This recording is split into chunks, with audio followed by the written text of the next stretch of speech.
Blog Talk Radio. Hello, everyone in the franchise world. My name is Paul Segreto, and this is Franchise Today. This week on Franchise Today, my guest is Ben Litalien, a 20-year veteran of franchising, adjunct professor at Georgetown University and the University of Maryland, and franchising visionary, a developer of several franchise concepts, and the former U.S. franchise manager for ExxonMobil's on-the-run convenience store franchise. Ben has a broad range of franchise experience, and I'm really looking forward to speaking with him today. But before we head into the meat of the show, let me tell you about my experience last week at the Franchise Relations Boot Camp that I attended in Denver. Oh, no, actually I attended in Dallas and will be attending next week in Denver. The boot camp is the vision of Greg Nathan and Greg Nathan's company, the Franchise Relationships Institute. Of course, that was founded by Greg back in 1989 to help franchisors and franchisees create profitable partnerships. And for the past 23 years, the Relationships Institute has served the global franchise community by conducting research into the psychology of successful franchising, running educational programs for franchise executives, such as the boot camp, and developing franchise management tools and publications. I'll tell you, if you have yet to attend one of these franchise relations boot camps, make some reservations right now. Go online, go to franchiserelationships.com or go through Speak Franchise. That's Katrina Mitchell's company. She's one of the promoters and organizers of the event. And get on a plane and get to Denver for next week. I'll tell you, as many times as I've seen Greg speak, is the first time I actually sat end-to-end in the boot camp for 2 solid days. There was a host of franchisors there, a lot of operations people and field consultants, and it really, really, really was a great event. And if you can't find the link to it, just go to my Facebook page, Paul Segreto, and you will see a link on there as well. So really a fabulous event, and I highly recommend making the investment into this. And as you know, Joe Caruso is the co-producer of Franchise Today, and as I always say, he's done a remarkable job producing our great show, and I can never thank him enough. He's responsible for topic and guest selection and writing each show, and without him, I would just be a pretty face best suited for radio. And Joe, as always, thank you, and I'm excited to have you here live on the show today. Oh, my pleasure, Paul, and it's been a great collaboration working on the Franchise Today show, and I go to a lot of franchising events, and people know the show, and they really know Paul, and then they ask, what do you do? And I say, I'm just a small part of the show, and I'm the little cog, and Paul's the big cog in the wheel for this. But it's a great endeavor, and bringing relevant content to the franchise industry, franchisors, franchise staff, franchise executives. It's a wonderful continuing to be involved with, and I appreciate it. Well, as you aptly mentioned, cogs, we are like two gears that are meshing together, and certainly for the people that don't see us behind the scenes, which of course is everybody, through the show, even when Joe's not online, I'm sitting here with 2 or 3 computer screens, and based on the conversation and discussion that's going on, Joe, provides some additional questions, or might take a different direction than based on the conversation, or based on a question that might be coming in from our listening audience, and that happens a lot on Twitter and Facebook, as well as directly into Blog Talk Radio. Although we are not a show where we have a bunch of callers coming in, just because of the number of listeners, it would be absolutely impossible, and I think we would actually have to move to a studio and start charging advertising and everything that went along with producing a radio show. And this is a great way of being able to give back to the franchise community and talk about franchise best practices. And speaking about best practices, Joe, last week's show was unbelievably informative. John Gordon was a great guest. I learned a lot. My experience is more on the non-food service side, so I was really intent on listening last week. And I know you were excited to have him as a guest. What are some of your thoughts about last week's show?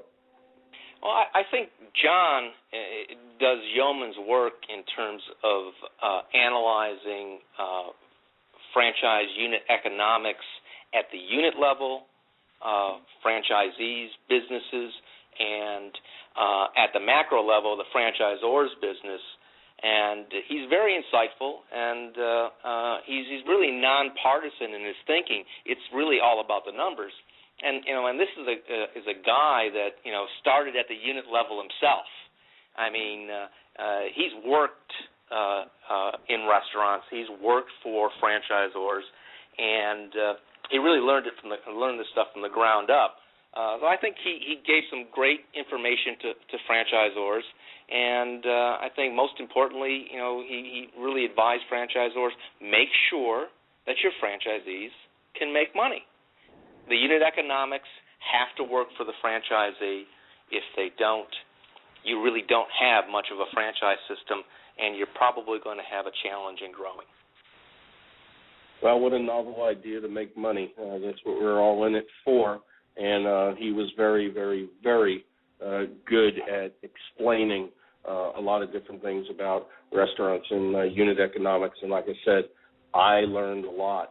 And, I just mentioned about, you scheduling the topics and choosing the guests, and you've done a great job. And it looks like today you have another exciting guest for Franchise Today in Ben Litalien. And in addition to what I've already said about Ben, he's the founder and principal of Franchise Well, LLC, a consulting practice dedicated to the improvement and enhancement of franchising.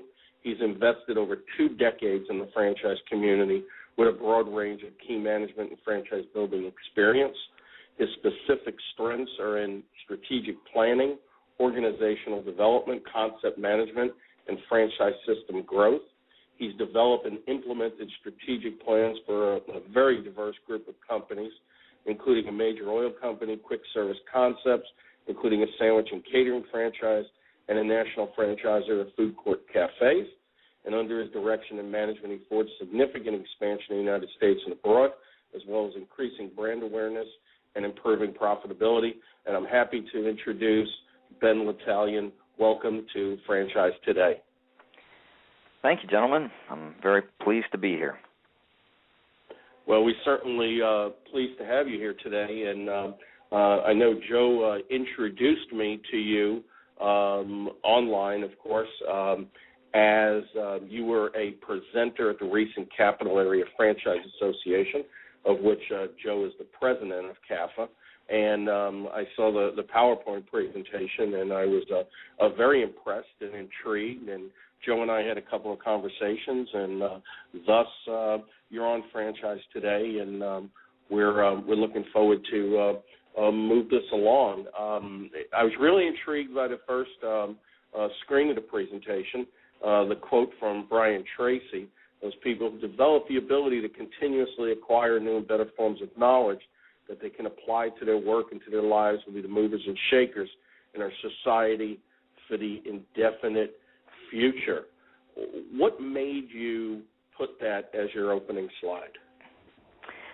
Well, as I've spent the last 5 years as the director and instructor of the Georgetown Franchise Management Certificate Program, I've had the pleasure of interacting with franchisors, literally dozens, if not hundreds, from around the country and globally. And during this 6-day intensive program that covers really the entire spectrum of franchising, it's really become a tremendous learning laboratory in the field about what's going on out there, both from a best practice standpoint and from a challenge standpoint. Obviously, we're in a very dynamic market, and those market forces are causing franchisors to truly re-examine their strategies.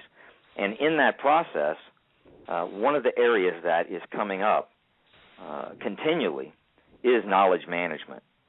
And it's a personal passion of mine when I visit with franchisors who are looking for strategies to support their organizations longer term. And, you know, as we'll no doubt talk about throughout this show, the research is pretty clear that the majority of companies do not invest heavily in managing their knowledge. And as a matter of fact, the research indicates that the majority of companies are not passionate about keeping knowledge that's being created within their organizations from escaping. So this whole area of knowledge management is not only captivating, but critically important to the competitive advantage that many of our franchisors are looking for. And if you think about, you know, Michael Porter and, you know, the competitive forces market model that he puts forth, this concept of knowledge management, truly managing the knowledge that's being created by your organization, is a critical component of your ability to be competitive in the future. And I think in the franchise sector specifically, it is a tremendous area of opportunity. And so I put it right at the front of this, you know, future of franchise, presentation that I do, because I think it overrides all of these. We're going to talk about, you know, the four pillars, I think, that will really underpin the franchise of the future if they want to be relevant. And it has to do with some basic tenets, but some very interesting concepts within those. One being human resources, two being technology, three being marketing, and four being customers. And, of course, no one is surprised to hear those four headings, but I think there may be some surprise as we look at the relevant research that underpin those. And this one that overrides all of those is, are you developing systems and process and culture to not let the knowledge being created by your network to escape? That is extremely interesting. Personally, I'd never heard the term knowledge management, but it really makes a lot of sense, especially, you know, from a franchising perspective. You know, Joe, you had the distinct pleasure of listening to Ben at the CAFA meeting. What intrigued you about the presentation about Ben to bring him on the show, and as this relates to franchise best practices? Well, you know, I'm sitting at the CAFA meeting, and it was a terrific presentation, and we had one of the largest CAFA attendances ever for Ben, and I think that was a testament to his reputation in the industry, and people are interested in what he has to say, and they believe it to be important. What I heard was that franchisors don't use information that's available to them industry-wide, and they do a poor job of capturing the institutional memory or creating an institutional memory within their own organizations, which causes them to be doomed to repeat past mistakes. And he didn't quite say it that way, but that's kind of what I distilled from what he was talking about. And I think where he really gained the attention, and I don't want to get ahead of today's show outline, but having people thrive. And that's how that word got into the title of today's show, because I think few people in business think about having thriving organizations or thriving businesses. It's not something that I think most people, including me, get up every morning and thinking about, how am I going to thrive today? And I think that message was so strong, and that was the reason that I wanted Ben to be our guest today. Well, certainly it's a great topic. The show title, The Franchise of the Future, It Pays to Thrive, is very compelling, and I know that's going to be a big reason that's going to attract some attention right off the bat, and of course, along with the historical success of the show. Ben, the franchise of the future, you have four components to it, as you said: human resources, technology, marketing, and customers. Let's talk a bit about human resources. Excellent. So when I gave this presentation, I put up a slide about the Jetsons, of the Jetsons family, and specifically, Rosie, the maid robot, and I asked the question, what happened? This was the picture that we kind of grew up with of the future. And, here we are, decades later, and the Jetsons is still a relevant cartoon because it's yet to come to fruition. And using that as a backdrop, I really like to talk to organizations about how they approach human resources. The reality is it's a difficult task. And the reason it's difficult is because we as people are complex. That's number one. Number two, we're not static. We are changing. Our environment's changing. And so we're in this very tumultuous, dynamic state of change, and franchisors are trying to manage a brand and a system given that backdrop. And so what I did and what I've been doing is I have been working on my doctorate with a focus on a particular aspect of franchising and looking at a lot of the research. On the human resource side, 67% of employees do not enjoy their work. And I don't know that there's a parallel study, I haven't found it, been done on how many franchisees enjoy their relationship with their franchisor or the actual business that they're in. But just thinking about it from the human resource standpoint for a moment, this right now the research is telling us that we have the lowest job satisfaction levels in 20 years, and it also suggests that workers are happiest when they're in helping positions, helping professions, and creative positions. Helping professions and creative positions. It's probably no surprise based on that the service side of franchising is expanding dramatically, where people are in helping positions. Look at what's happened in home care and in the medical, aspects in the franchise sector. The research also suggests that workers over 50 tend to be more satisfied regardless of the type of work. So what this is saying is, who are our populations that we're targeting for our franchise, and what can we know about them that can help us both internally with the people that we're hiring, but externally with the franchisees we're seeking. And there's some really good research out there that I think could be valuable to franchisors. The reality is, people want to move towards satisfaction. It's an inherent trait, right, whether it's in the relationship with the franchisor or with their job. And some of the research that I think is the most compelling with this regard, and as Joe brought up, is the concept of thriving. And the study that was done gave us some really powerful information. First, that a climate of trust and respect is critical. People have to believe that they're worthy and they're valued. And so franchisors would do well to dwell on this within their relationship, both internally with employees, but also I think there's an application or a corollary to their franchisees.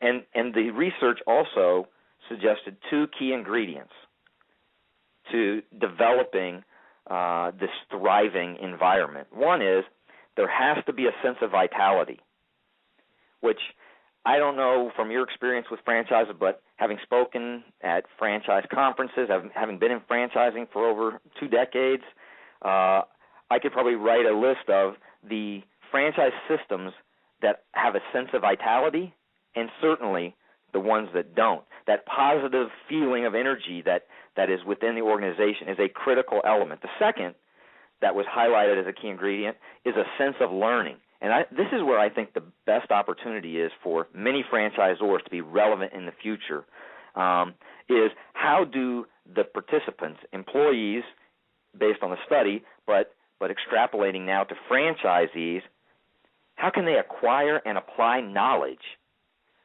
to improve their skills? And so this is an environment that the researchers are suggesting needs to be created if you want thriving to take place.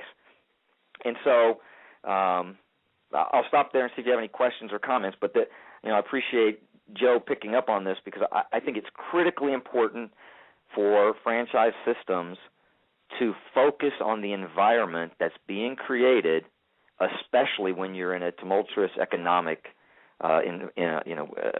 time that we're all facing.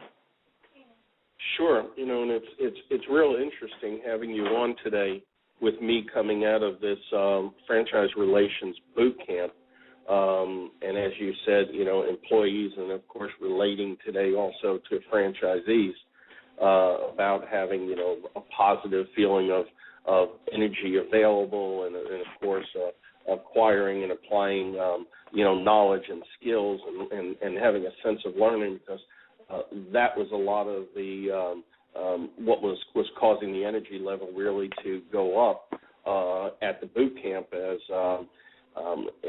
the environment, if you would. The environment created it. And I guess my question, and as you know, you have in your presentation specifically there, how do you create that environment? I mean, because Joe and I talk a lot about franchise best practices, and we talk about culture, and we talk about the environment, and the environment, of course, in a franchise organization expands or extends well beyond, the franchise corporate offices and well beyond each individual location. It's an environment throughout the system. So, how do you create this environment?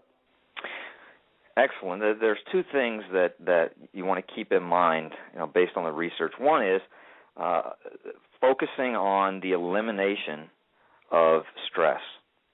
If you go back to kind of the content philosophy of motivation, from Sigmund Freud through, Maslow and whatnot, the hierarchy, and basically that the lower level needs, you want to eliminate. They can create stress, job insecurity, unsafe work conditions, work overload. Probably the one that's the most relevant for our discussion today.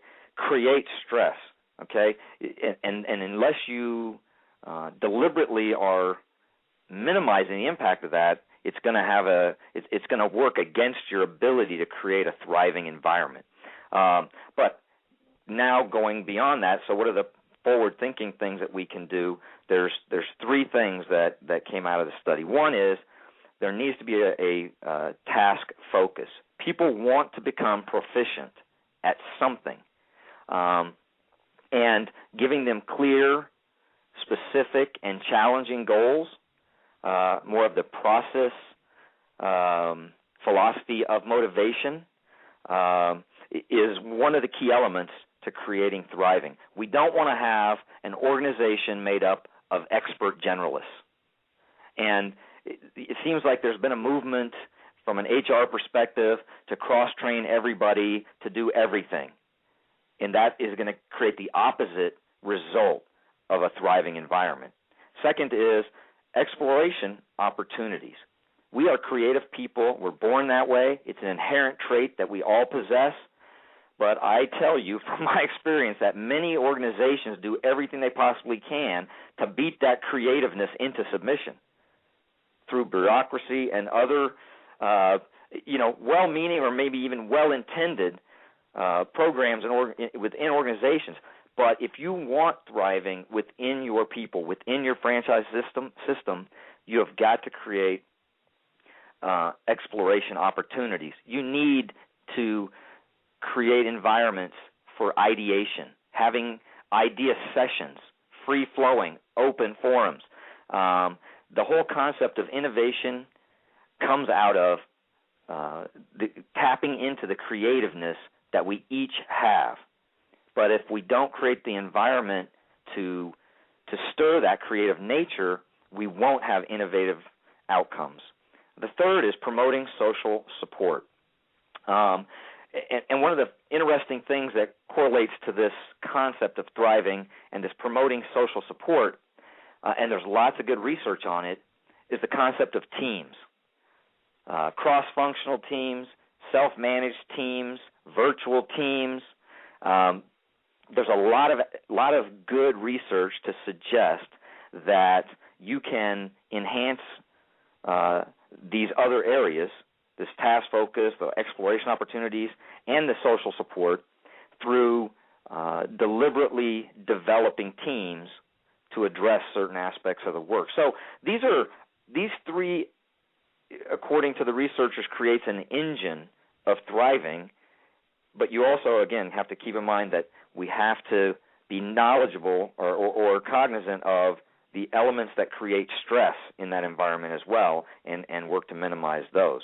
Now, the payoff is tremendous. I mean, the research is clear. Increased employee longevity, reduced malfeasance, less need for supervision, enhanced customer satisfaction.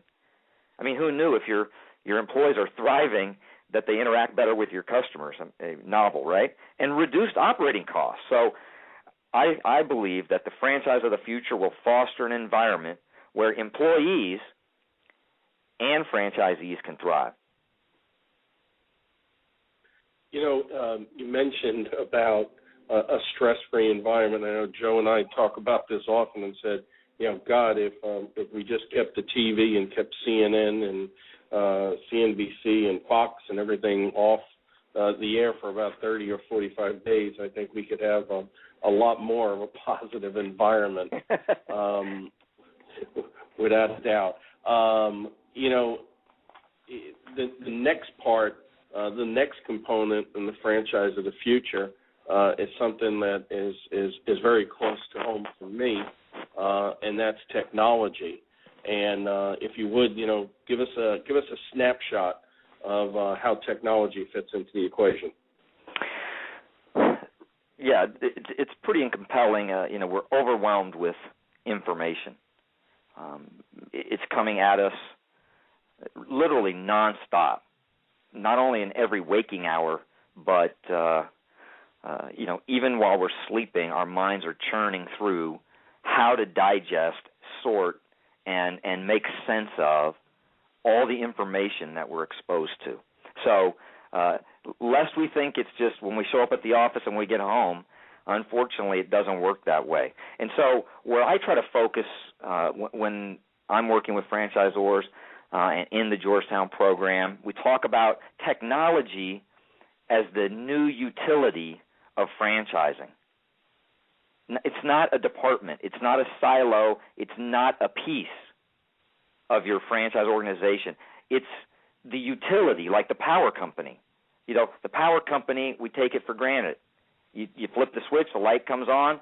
But if you really thought through everything that it took for that to happen seamlessly and effortlessly and meeting your needs so perfectly, it's very powerful. And I try to work with the franchisors in my program to begin to think about technology as enabling, that it crosses over everything in the organization, that it's really not enough to relegate it to a department. And so it must be taken deeper into the organization. It must be moving our employees across the line to engage and embrace the technologies that are necessary that will help us reach more customers, help us be more effective. It's a very, very powerful component. But as I mentioned at the CAFA meeting, that many of the franchisors I interact with have a healthy respect for technology because of investments they've made and unfortunately not seeing a return. And so is that going to stop us from going down this path? I hope not. But what I hope will happen is we'll have a little bit of a paradigm shift here and stop thinking about buying technology and thinking about it as a utility and how it can literally underpin the entire organization and even lead us into a better future. And again, as we started this conversation with, it really in my mind boils down to, or said another way, at the tip of the spear is managing the knowledge that you're creating. And the research on this is really quite staggering, that when you look at the continuum of technology utilized by business, managing knowledge is, I'm looking at a chart right now, it's at about 12 or 13% of companies have a system, have developed a knowledge management system. And as you, Paul, have indicated, you hadn't heard of that before, and you've been in franchising a long time. I think that's indicative of how big a gap we have here and where franchisors would do well to focus in this area. Yeah, absolutely. And when it comes to systems, a lot of people cringe. They understand. There's a lot of lip service about it. And when it comes to technology, even something of the simpler variety of social media technology, too often they do look at it as an expense and are looking for ROI and not looking at, as you said, as a utility, as part of the requirement of moving forward as a sustainable business. And I know Joe has some thoughts on that. Well, I think that Ben is right that technology and the knowledge that's within that IT group, the technology within a company, should be viewed more as a utility because it really transcends the organization. It's something that links the disparate parts of the organization together. And I think the reluctance by business people, not just franchisors, to link their people together, it seems easier to keep them in silos. And it seems easier to not share a problem to find a solution for fear that the problem will unsettle or scare people. I think people that are really employees and franchisees that are really engaged in the brand and in the company and the organization, if you have nurtured a culture that embraces finding solutions, they're not going to be afraid of the problems. In fact, they're going to value you, that you trust them enough to share a problem and ask them what they think, and getting these cross-functional groups together to come up with a problem. Come up with a solution to a problem. Right, I agree, and I think that what I've seen from the franchisors that have come through the program and through my own experiences through consulting with the organizations and whatnot, there's a tremendous demand by franchisees to have a franchisor capturing, effectively mining, effectively analyzing, and effectively sharing the information, the knowledge that's being created within the organization and gleaned outside the organization and brought in. Relevant research, regulatory activities, new technologies. This whole foundation, if you will, this whole utility of technology in support of managing the knowledge that's being created. I can't stress this enough. I truly believe that unless an organization creates a passion for not allowing knowledge that it is creating to slip through its hands, they will lose relevance going forward and fall perilously behind. And I was on the phone this morning with the founder of a very large organization based out of New York talking about this very issue. And he said, Ben, what's the first step? And I said, it's cultural. You have to move your culture towards not only a passion, but an expectation that, we are going to lose relevance if we allow the knowledge that's being created by every transaction, every interaction. If we don't capture that and use it judiciously, somebody else will. And it will be a defining factor in the success of companies in the future. Yeah, there's no doubt in my mind, and definitely the franchise of the future will have to manage and effectively manage knowledge through advanced technology. I just couldn't even imagine operating in any sense today without embracing technology. And, too often than not, we know people like to put their head in the sand, think that some of the technology that's out there is unnecessary. Of course, these are the same naysayers that said a computer was unnecessary some years back, and QuickBooks was unnecessary some years back, and they liked filling out the ledger sheets on their green ledger sheets. So absolutely, I definitely agree. I think this is a marvelous topic, really eye-opening. And now, of course, anxious to hear what you have to say about the third component, marketing, which, of course, is something that I'm also passionate about. Certainly, and this is, again, another area that I've gleaned a lot of information over the last several years. There's a lot of research in this area, and so what I'm going to try to bring out is what I think is the interesting component of, or some of the relevant aspects that I see. I'll start off with a quote by Kevin Coyne from McKinsey.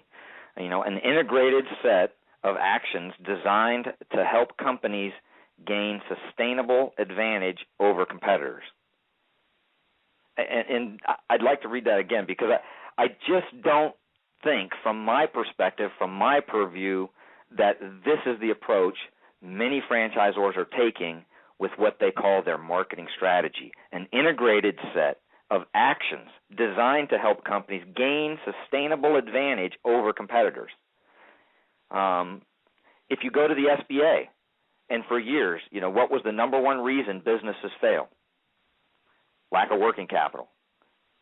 What's today, according to the SBA, number one reasons small business fail? It's not financial. Failure to effectively market the business. This is tremendously important. There's no one thing that's going to sustain your business. Whatever you've been doing successfully, in a marketing standpoint, you're obviously going to keep doing. But the reality is that's not what we're finding. What we're doing is not giving us the same results. We're not getting, the same bang for our buck, if you will, with the strategies we're deploying on a marketing perspective in two fronts on the franchise side, in identifying and attracting and contracting with the best candidates in the market, and on the other side, directly with customer acquisition and retention. So from a best practice standpoint, I think that the focus has to shift to the brand. Unfortunately, most of the research on brand building has been focused on large organizations.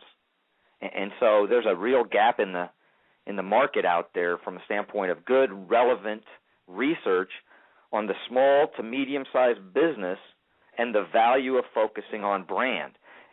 This comes juxtaposed to the relevance of local that now exists because of technology, social media. The little store on the corner now becomes relevant in a much larger space. Their brand locally has much more value because of the enabled technology platforms that we all exist in today, the virtual communities we exist in today. And yet we're not going through much of a shift that I can see in our small to medium-sized organizations around this brand focus. And I think it could have tremendous impact. There's two or three things to keep in mind in this regard. One is franchisors are going to have to not only acknowledge but integrate more effectively their local image. Franchisors have been focused on their corporate brand. We build our brand, and the tide rises, and all the boats in the harbor rise, right? You could be a big boat or a little boat, and if the franchisor elevates the brand, the tide rises. And that is very important, and it is a very fundamental approach by franchisors. But we've got to now integrate into that our local image, the power of that local image, the leverage that the local franchisee represents to elevate our brand is at a level never seen before. because of the enabling technology that's out there. So I think that as franchisors, again, there's not a lot of research to underpin this. There's a lot on the bigger companies. We're having to extrapolate some of that. But we've got to now integrate into our strategies the effects of our local franchisees like never before. In my experience in franchising, we find a franchisee, we sell them a franchise, they go into the market, and we focus on the brand globally, the brand nationally, the brand value overall. More and more, the franchisor of the future is going to have to get that focus down to the lowest level in the franchise, and then across that network, leverage up the brand value. Absolutely. I could not even come close to agreeing with you more. I definitely do. Today's consumer, as you mentioned, there's two areas of driving customers and for a franchise, actually customers and franchisees for a franchise. There's the consumer marketing side, and then of course there's the franchise lead generation side. But to me, today's consumer and potential franchisee alike are certainly have changed in mindset, changed in skills. They're more sophisticated, they're more educated. They're certainly more technologically advanced than ever before. So their expectations are such that if they're using technology, certainly the franchisor or the franchise brand they're looking at, their expectations would be that they are in tune with technology and embracing it as well. In addition to that, consumers and investors alike are certainly more diligent. I mean, they can be. There's so much information online. They're certainly more cautious, and there's a level of anxiety there as well because of what's going on in the economic uncertainty around us. And all that being said, there still provides an opportunity to capitalize on business, both from a local level as well as from a national brand level. And I agree that franchisees down at the local level are really the foundation. I know I talk to many franchise groups about that as well, that franchisees have to create the brand, create the image at the local market. We've had we've even had some fun with this and put together a marketing program for that purpose called Goya, which is get off your ass. I think I could say that on the air. Nobody's ever told me I couldn't. But it's that compelling feeling that you're more than just somebody standing behind the counter. And in today's world, as I believe the sales process, whether it be in a consumer choosing a business to do business with, going to a restaurant to eat at, or a candidate looking to buy a franchise, certainly that sales process has changed. It's no longer an A to Z proposition that follows a very distinct, formal, regimented order. From a franchise candidate standpoint of seeing an ad in Entrepreneur Magazine, calling up the company, saying they're interested, getting a 4-color brochure, the franchise salesperson waiting 3 days, knowing that he then will call him up and take him through the process A to Z. Too often than not, franchise candidates are already at the letter P or Q or M by the time they contact the company, because there's so much information they can disseminate online. And from a consumer standpoint, obviously, the same is true. There's so many opportunities to check a restaurant's reputation, whether it be through the customer relations site like Yelp, or be able to interact with friends on Facebook and get some input, or actually, as I say, virtually stand behind the local business on their Facebook page and see how they actually interact with their customers on Facebook. That's kind of that virtual standing next to. So, I mean, it really is a new world, and marketing must be done to elevate the brand in the local market, as you said, and there definitely needs to be a compelling call to action. And businesses today do need to offer an engaging proposition. And as you say, the franchise of the future must elevate its brand by rising above the ordinary. And, of course, we couldn't do that, and I know Joe knows this all too well. You couldn't do this, Joe, right, without customers. Well, customers are important. They're very important. And I got to tell you, the old way of doing business, the command and control structure, the command and control mentality that may have worked in the past does not work any longer because of the wealth of information that is a keystroke away from the consumers, from prospective franchisees. They will find out the information. And if you are superficial, if you are inauthentic, if you talk the talk but don't walk the walk, you will be discovered and you will be penalized in this competitive environment because people want to do business with people they trust, they have confidence in, and the only way to do that is by being out there using technology, using knowledge, and marketing to those marketing things that people are interested in, marketing messages that say what you're about, and then you deliver. You know, Ben, the fourth component of your franchise of the future is customer. So why don't you tell us a little bit about the customer of the future? Certainly, and as a bridge that really interlocks these two, let me share an illustration with you. We've probably all heard about corporate social responsibility, and there's actually a fair bit of research that's been done, that's being done about the effectiveness, the impact of this, the tactics, strategies, and franchisors would do well to consider some of this research, which is pretty compelling relative to the impact it's having in two fields, and that's what we're talking about here, customers and in our ability to elevate our brand. So as a bridge, let me just share an example. I'm working with an entrepreneur who has a chain of stores, and we've just finished the federal disclosure document, the FDD, and are launching a franchise. It's called ProFeed Pet Nutrition Centers. And this is really an interesting concept.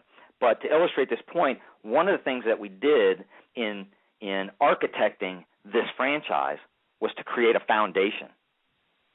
So the franchisor showing leadership in this area, which I think is one of the missing links out there, is franchisees want franchisors to show leadership in this area, was to create a foundation so that the local franchisee, who is going to be, beset upon by every pet-related group or affiliation or association in their local market, now can put that through the foundation. So here's how it works. It's pretty fascinating, and it's part of this ideation process that franchisors need to go through to really reinvent themselves and their offer. But the franchisees will all contribute 1% of their gross sales to the foundation. Each franchisee will also have the opportunity to submit grant requests for $500 or more to the foundation for local charities, to the full extent of their donation, to the full extent of their contribution. So if they put in 1%, they can literally request and get grants to that full amount back to their local community. It does a couple of things. One, it's going to create a very large, well-heeled, and very well-known foundation over time because of the network effects of building your business through franchise. Two, it makes it structured and systematic for the franchisee to handle in the local market. And so when you think about this, it plays into a couple of things when we think about customers. Customers want to know what your organization believes in. What do you stand for? And one way to do that is to allow each franchisee to represent that locally, which the vast majority of franchisors do. Very few franchisors have a Ronald McDonald House. Very few franchisors have leveraged their network in support of a social issue. If you think about some of the largest franchisors in the world, if they were able to generate $1 a day from every location and focus that on one specific issue, it would be tremendously powerful.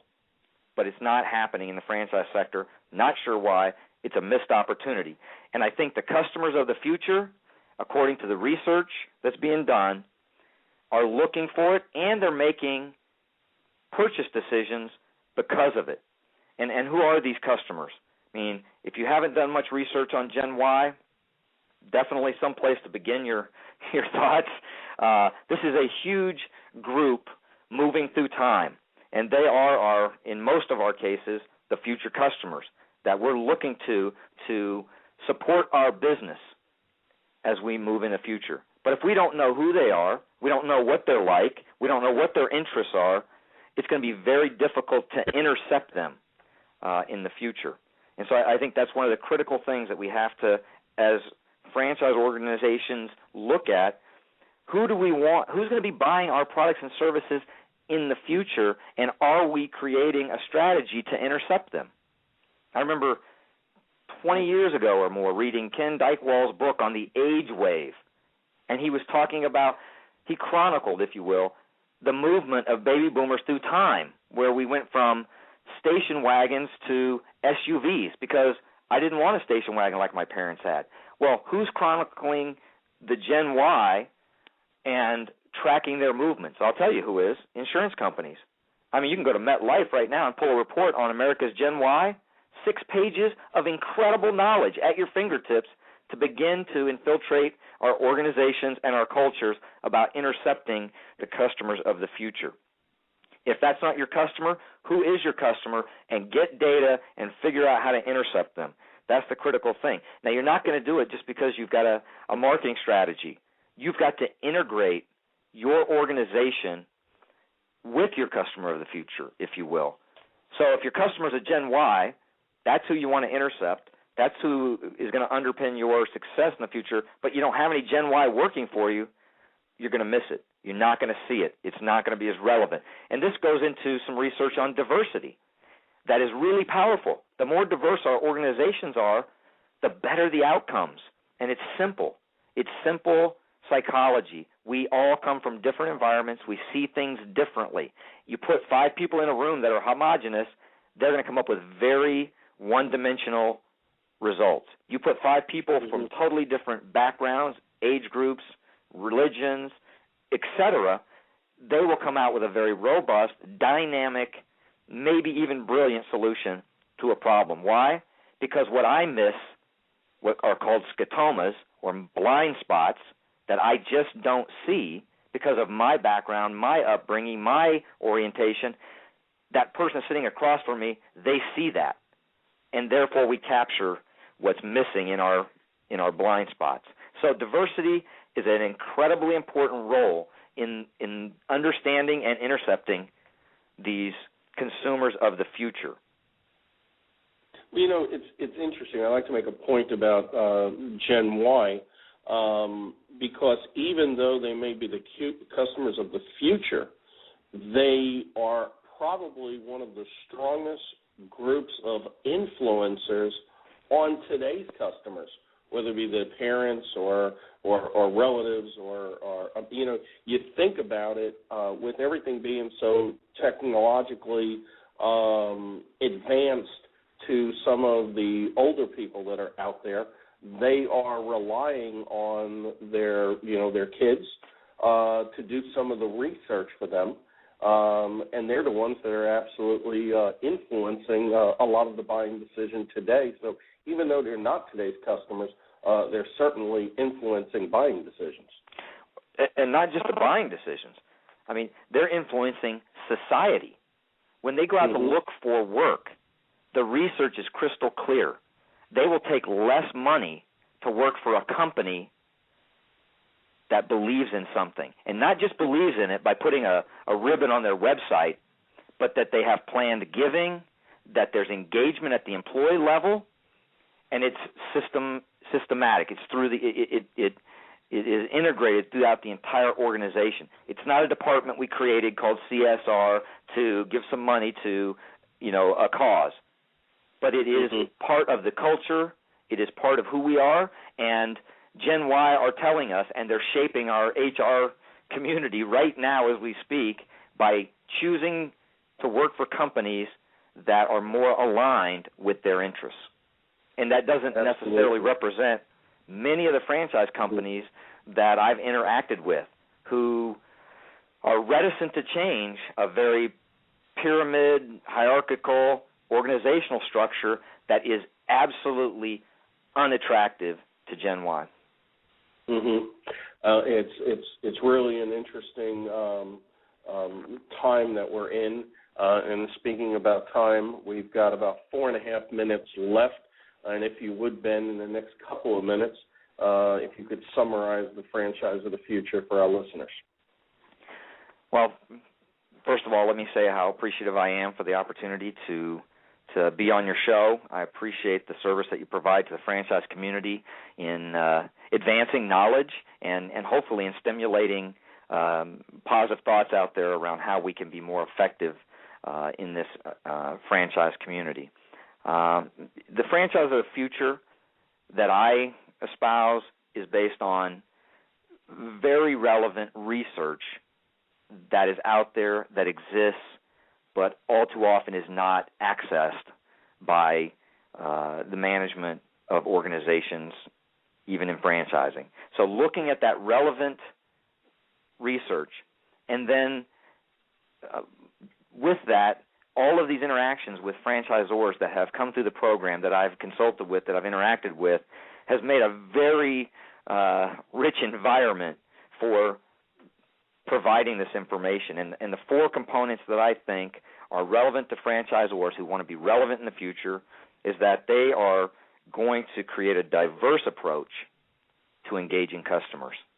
A diverse approach to engaging customers. What do you stand for? What do you believe? Is it integrated? And are you attracting a diverse group of people in your organization so that your scotomas are minimized?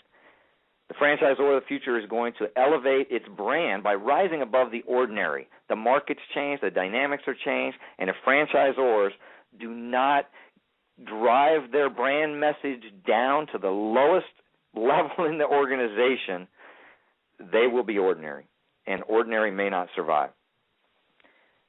The franchise of the future will manage knowledge through advanced technology, thinking of it in terms of a utility that underpins and runs through every facet of the organization. We don't need any more IT departments. We need technology that enables us to manage the knowledge that we're creating. And we need to foster an environment where not only employees but franchisees can thrive. The research is clear. We have the tools.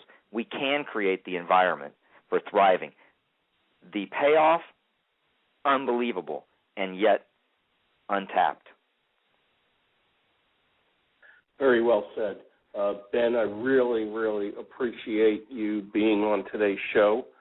So everyone knows today's segment of Franchise Today will be available on demand at blogtalkradio.com/Franchise Today Show. Probably be about 10 or 15 minutes after the show ends. Joe, again, I thank you for all that you do, and I really appreciate you being on live with us today. My pleasure, and the subject matter today is why we do the Franchise Today show. These are tools that franchisors can use now, and I think these are elegant solutions to today's business problems, and if you want to be ordinary, it's to your own detriment. If you want to be extraordinary, you'll take what you heard in this show and you'll put it into work within your organization. Absolutely. And next week will be an encore presentation of Franchise Today, as I again will be in Denver for Greg Nathan's Profitable Partnerships Franchise Relations Boot Camp. I hope to see you there. Give some serious thought to get on a plane, get out to Denver, and enjoy the cool weather. Until then, I'm Paul Segreto, wishing you the best, the very best, in this great thing called franchising. Franchise Today is out. When you're part of a military family, you understand sacrifice and support. So at American Public University, we honor your dedication by extending our military tuition savings to your extended family. Parents, spouses, legal partners, siblings, and dependents all qualify for APU's preferred military rate of just $250 per credit hour for undergraduate and master's level programs. American Public University. Value for the whole family. Learn more at apu.apus.edu/military.